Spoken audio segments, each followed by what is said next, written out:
Hey y'all, my name is Mason. This is a quick intro into the podcast that I'm starting. The podcast name is All Aboard the Dream Train. It's a storytelling podcast about dreams, nightmares, lucid dreams, recurring dreams, sleepwalking stories, basically anything dream related. I think it's going to be interesting hearing different people's perspectives on a subject that we don't usually hear from random people. Usually it's only something we share between friends and significant others. I want to go over a few things about what this podcast is not. This podcast has the word dream in it, and through my research, I found a lot of motivational and life coach success podcasts. This is not has nothing to do with any of that. This is just strictly stories about your dreams. Also, this is not a podcast where I interpret other people's dreams. I want this to be about the guest telling their story, putting the listener in their place, and explaining how and if it affected their everyday life. So now I'm going to jump into my first story. Just want to preface this with my dreams seem to have a reoccurring theme of not having control. I think that's pretty common. Not having control over a situation, and also with a layer of authority figures abusing their power or their status or their position. So it's a vibe where just me and my friends are hanging out in a living room. This living room was the living room that I grew up as a kid. It was a large room. There was a couch, a coffee table, a fireplace, and a huge window. And the window overlooked out onto the street. The street was like it was butt up against a freeway, so it was like a big wall. So anything you saw outside of that window was kind of projected. It really stood out. So it's nighttime, and it's like me and my friends are just hanging out, drinking, smoking. I do remember one of my friends being Big Bird from Sesame Street. We were just having a good time, and then all of a sudden, I'm confused because all my friends are gone. I look around, and everybody's gone.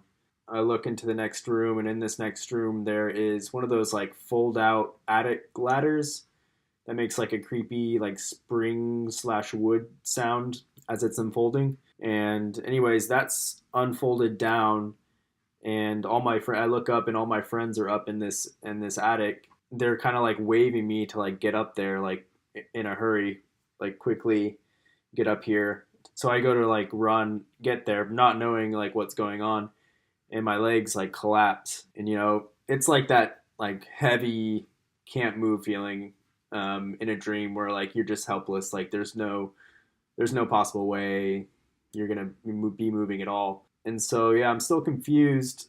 I look out this window into the street. There is this big fluffy blue Cookie Monster walking towards the house. His walk was a lot like a Bigfoot would walk, just pretty dumb and slow. But I just remember panicking and realizing, oh shit, that's why I'm supposed to get up into this attic.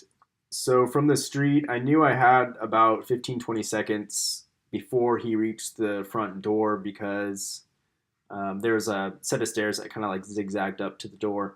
So the door is right next to the attic ladder, and I'm almost within arm's reach of this ladder as well. But I'm not moving anywhere. He's gonna be here in 15 seconds.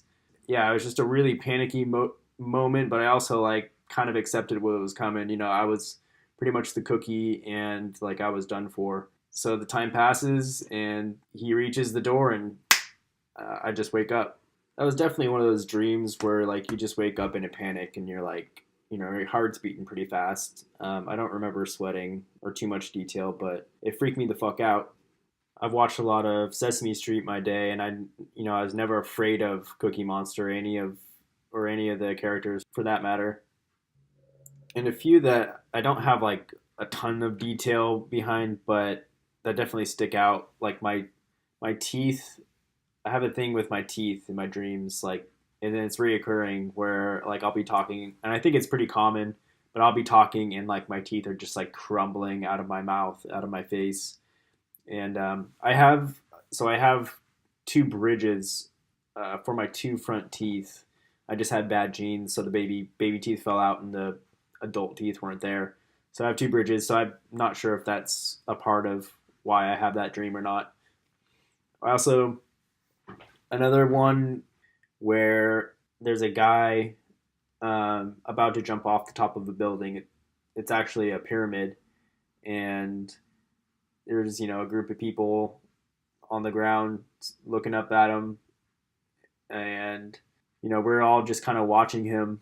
Eventually, it's like super suspenseful, but eventually, and it takes forever. Eventually, he jumps, but it's from a pyramid, so it's really weird. But he jumps, and there's 2 seconds of people screaming, and then he finally just hits, and it didn't stop there. He landed, I remember, and then it stopped after that. So it's not like I woke up as he landed, but yeah, that's definitely a weird one. But again, it's plays on the theme of not having control. There's absolutely nothing you can do. Also had a really weird dream that I don't actually remember a whole lot of. I remember it took place at a house that my grandma used to live in North Portland. It involved a Barbie doll, and scissors, and cutting open a corpse, and needing to jump into it to stay warm, kind of like Star Wars ish. Um, I actually don't recall a whole lot about that, but it was a very strange dream. I'd say the one that had the most impact on me, again, it was me and a small group of my friends just drinking, smoking. It had been we had driven our car up into this industrial area, and we had parked and gotten out and started drinking and smoking, just bullshitting. It would be after what we would do after a skate session or something, just chilling out, talking about the day. The sun is it's dawn, dusk. It's dusk. It's the sky is orange. It's an industrial area, so there's buildings that are crumbled down. There's clouds in the sky that are super orange, crazy orange colors, like rubble from buildings. There's train tracks. It's just industrial, if you can picture that. So we're up there for a while shooting the shit, and we look off into the distance and notice that there's a few people walking towards us. So we don't really think a whole lot of it. We're not doing really anything wrong. As they get closer, we notice that it seems to be a police officer of some sort, and there's two of them at least. So at this point, we know they're walking towards us. We get it. The reason they're coming to confront us or whatever. So we kind of out of respect hide our bottles and kind of put away the joint or whatever. So they finally get to us. They're kind of just telling us, hey, you're not supposed to be here, and it's all cool. We're all right, yeah, sorry, we'll leave or whatever. And just as quick as they confronted us, all of a sudden there was this lady there. So it's two officers and a lady, and the lady's talking to us, but it quickly goes from hey, you shouldn't be doing this, to she starts talking as if she starts talking about an event that happened where a group of people were killed or died. The way she presented how this happened was putting the blame on us. So she was accusing us, but not even accusing us. The way she would worded it, it was we know this was you. We have proof that this was you. So we have the evidence. So you guys are fucked now. And we're oh shit, well that fucking sucks. So yeah, it's just this feeling of oh fuck, we are this is beyond just getting in trouble. Now the feeling is we're gonna see serious jail time, or possibly get killed ourselves for having killed these people, which deep down obviously I for 100% without a doubt knew that it absolutely wasn't us. But the way she said it, it was kind of a mind fuck. It's we have the proof. You're fucked. Deal with it. they're taking control, so we're kind of waiting to see what happens. In the meantime, they I don't know where the dudes went, but the lady decides to check our car. We're all just kind of standing around, and she's digging through the trunk of the car, and I all of a sudden get this feeling of like you can totally change this right now. Like you don't have to, she's obviously fucking crazy. Like she is insane, and she's putting this blame of these people dying, which we don't even know if is actually true. Like we don't even know who this lady is. She says she has all this evidence, but there's no evidence of her actually having any of that. So this is like totally just hearsay at this point. And I decide to I finally for the first time in one of my dreams decide to like take control of the situation.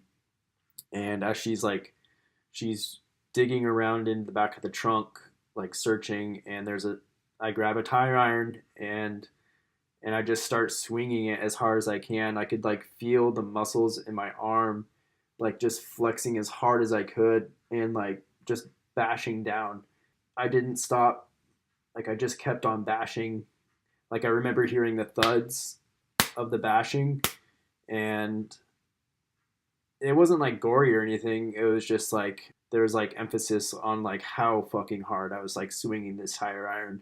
And honestly, like when I woke up, I've never felt better. Like physically and like mentally, I felt fucking amazing. Like I was finally able to like wake up from a dream after never being able to like have any type of like control, and like I was about to like either get killed or go to jail for something that was like there's no proof of anything happening, any people dying or any proof of like us having anything to do with it. And I was like, nope, fuck it, like you're dead. And yeah, so I bashed her, and yeah, it felt great. I mean, to be able to overcome that in a dream, because consciously like I would wake up and be like, there's no fucking way, like what a pussy, like you fucking didn't do anything, like you totally just let this situation happen and you didn't stick up for yourself, like what the fuck, like. And it really did bother me. And then like this dream happened and everything changed, and it literally like lifted a weight off my shoulders. It felt fucking amazing. So I can definitely relate this story to a real life experience I had just recently. I had been in a warehouse job for about 5 years, just a physical labor job, and everything was cool up until about the 5 year mark. One of my coworkers passed away from an aggressive type of cancer. His position was a receiving position. It was an appealing position for me. It was less physical, and it was a little bit better schedule than I had then. So I took the position. The first time I ever like got the feeling like like, there's something weird going on, man. Like I don't know exactly like what their angle is, but yeah, it was the first time like I just felt weird about my supervisor and my GM. About a week after I took the position, I was called into the GM's office. GM is the general manager of the warehouse, so he oversees everything. So it was him, the supervisor I'd been having problems with, and myself. And the whole premise of the meeting was they wanted me to reconsider taking the position. Their reasons were because I wasn't going fast enough, I was making too many mistakes, they needed someone that was already trained to take the position, and that the company couldn't afford to train a new person.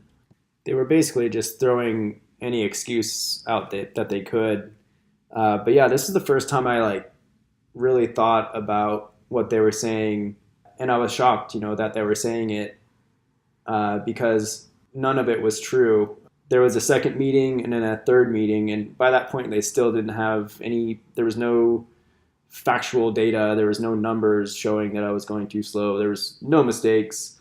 It was a multi-million-dollar company, so there's no way they couldn't afford to train me. So I basically just told the GM, look, if this is actually as big as a deal as you're making it out to be, why don't we just have one final meeting? We can have the HR representative there and also the union representative there, so we can finally just figure this out, because you're the one calling the meetings.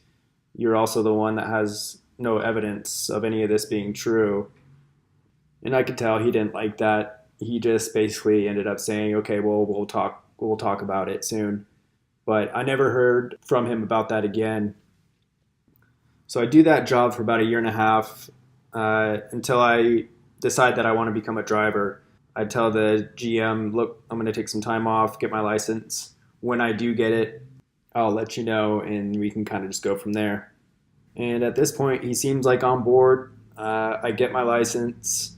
Everything, the gears are like turning towards like me getting trained, and it's looking like, I'm just gonna like transfer over to being a driver. At this point, I should mention that our company was being acquired by a larger company, and they were in the process of merging. I had never been through anything like that before, but when that happens, all the employees reapply for this new company. All the rules and procedures kind of changed, but that'll play in a little bit later. So I have my license. I'm starting to get trained by other drivers. To give you just a sense of the character of this GM, one day after I was on a route with another driver, we were headed back up I-5 North, and we get a call from dispatch saying that there was a fatality on I-5 South. And it just so happened that we got called into a weigh station. When you drive semis and the weigh station's open, you have to pull over and get weighed. It just so happens that right across from the weigh station was the fatality accident. And I was in the passenger seat as we pulled up. Apparently a mid-50s guy from Washington just randomly pulled over on the side of the road and decided to dance with traffic. He eventually just jumped in front of one of our driver's trucks. And yeah, it was really gnarly for someone just getting into the industry. Seeing what a semi truck will do to the human body was really eye-opening. And the guy that hit him was back on the job probably 2 or 3 days later. I'm talking to him, and apparently, from what he told me, the GM was trying to fight or refuse paying for this guy's therapy sessions immediately after the accident. He said that he talked to the attorneys with the new company. There had been two other instances company-wide that one of the guys hit someone that jumped out in front of him, had been paid for over a year. And then there was another incident where a mother and her child were hit by a truck, and that driver was being taken care of by the company for around 6 months. So I'm still, at this point, still kind of waiting to hear back from the GM, because he's the one pulling triggers on, who gets hired. He's running the show, basically. A week goes by, and then 2 weeks goes by, and then all of a sudden there's new drivers being hired on. One shows up during my shift. He's taking a ride along, and then another guy gets hired on, and there's talk about another guy getting hired on. And at this point, I'm like, you gotta be fucking kidding me, man. Like, is this a joke? But I'm also thinking to myself, do I really want to work for a dude that acts like he has been? I mean, his actions are speaking a lot louder than his words at this point. So I immediately start looking for jobs. Also at this point, like, I'm kind of like, I definitely felt left down. I'm, working long hours. I started like drinking more than I usually, would. And one day I get like a kink in my back. And so I finish my shift. And at the end of the day, I go and tell the supervisor that I've had issues with in the past. And I let him know, hey, look, my back's feeling kind of weird. I'd like to write up just a precautionary document just saying that, my back was hurt on the job. I'm not going to go to the hospital. It's not serious, but I just want it to be documented. At that point, he was doing something, and he said, I'll get to it in a second. So I like left for a second and then came back. And then, I was like, what's up with the paperwork? And he said, so we're just going to, let's just ice it up and stretch it out and then see how it is in a few days.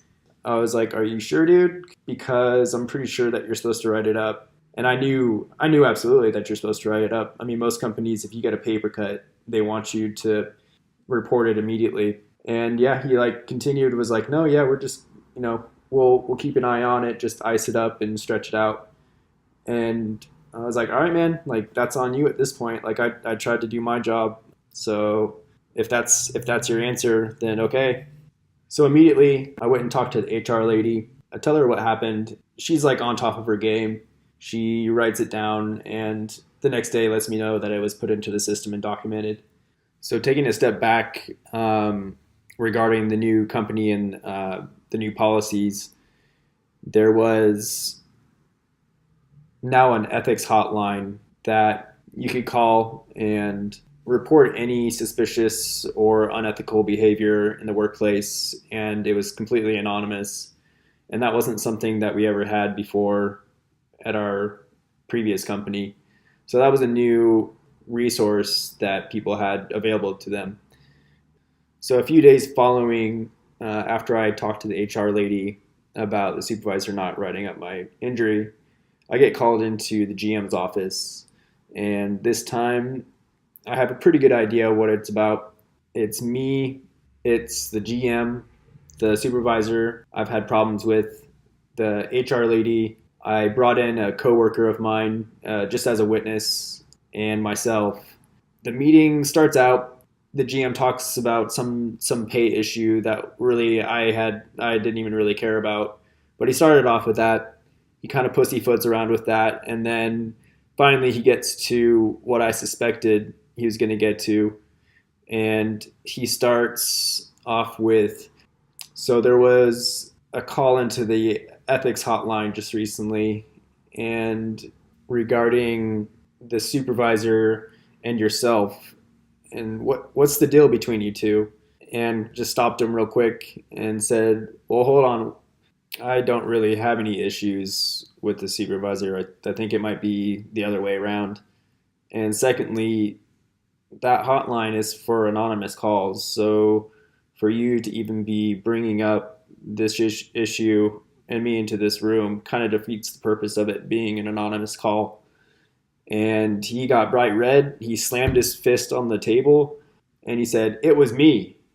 And, I had no idea. I thought it was this supervisor that I had issues with. But apparently either he was taking the blame or they had talked at some point. But after he said that, there were things I wanted to bring up and say, but I didn't need to at that point. What he said was gospel to me. And the HR, she had to write a follow-up document explaining what the meeting was about, since someone called the ethics hotline. A few weeks later after this meeting, I hear through the grapevine that the new company's legal team is coming in for a meeting. And then a few days after that, there's a flyer put up around the warehouse that said, attention all employees, while this won't be in effect immediately, our GM has accepted a position as a field service manager. We will recruit a new GM role within the company's website, and thankful for the GM's continued leadership throughout the system conversion. Thank you. And that was sent by the regional HR manager of the company. My takeaway from this is, just because someone has a badge or a certain position, there's no reason to trust what someone says, especially if your gut is telling you otherwise. I ended up not having to beat anybody with a tire iron, and ultimately I was able to take control of the situation. I eventually moved on. I got a new job. It's a better situation for me. I can listen to podcasts all day long, which is great, and that's my story.